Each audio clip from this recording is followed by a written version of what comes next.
বেশি খুব অল্প একটু দিতে খাটনি বেশি লাগাই দিচ্ছি।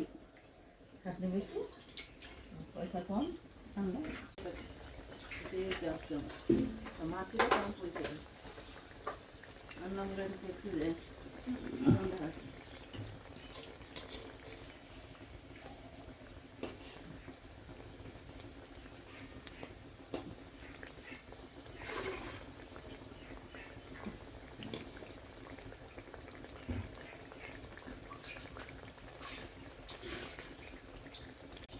কি